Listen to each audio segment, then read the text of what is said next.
Bismillahirrahmanirrahim. Assalamualaikum warahmatullahi wabarakatuh. Muslimin, muslimat, sahabat-sahabat, mudah-mudahan anda semua dirahmati Allah, disayangi oleh Allah Subhanahu wa ta'ala, insya-Allah.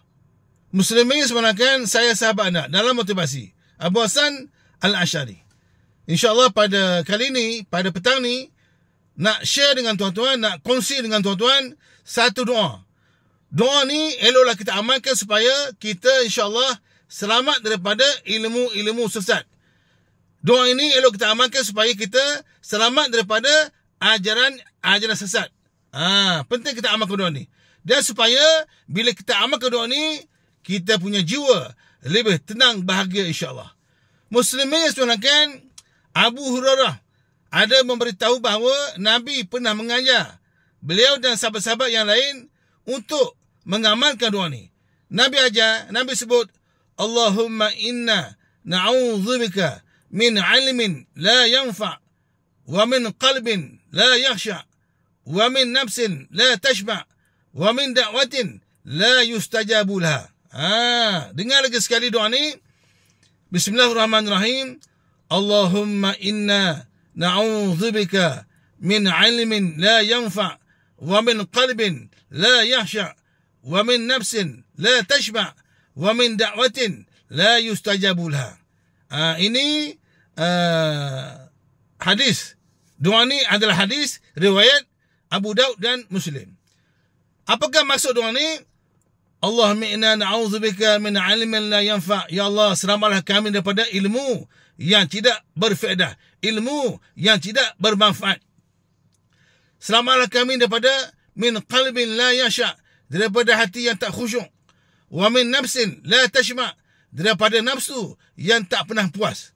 Dah ada duit, nak duit lagi. Dah ada kereta, nak kereta lagi. Rumah dah cantik, nak renovate lagi, nak baiki lagi. Jadi tak pernah puas.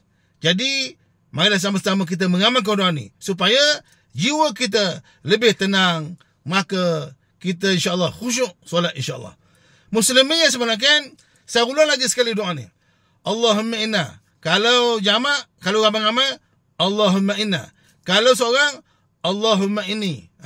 Jadi eloknya kita baca ramai-ramai supaya anak-anak kita, isteri kita, kawan-kawan kita juga selamat daripada ilmu yang tidak bermanfaat ni. Saya ulang lagi sekali doanya. Allahumma inna na'udzubika min ilmin la yanfa' wa min qalbin la yakhsha' wa min nafsin la tashba' wa min da'watin la yustajabu laha. Ya Allah, kami nak selamat daripada ilmu yang tidak berfaedah, ilmu yang tidak bermanfaat. Kami nak selamat daripada jiwa yang tidak khusyuk. Kami nak selamat daripada nafsu yang tidak pernah puas. Ya Allah, selamatlah kami daripada doa yang tidak kau makbulkan. Ya Allah, selamatlah kami daripada doa yang engkau tidak makbulkan. Jadi, muslimin yang saya mahukan, amalkan selalu doa ini, terutama selepas waktu solat. Mudah-mudahan kita dan keluarga kita selamat daripada ilmu-ilmu yang sesat. Seperti yang diajak oleh Walid dalam filem Bid'ah tu. Itu adalah ilmu-ilmu sesat dan menyesatkan. Follow saya di TikTok, Ustaz Abu Hasan. Ila liqa. Ma'assalamah. Arjukum daiman fi sirr wa sa'adah anta insyaAllah satanjah fi hayah. Narakum fi next video. Assalamualaikum. Bye.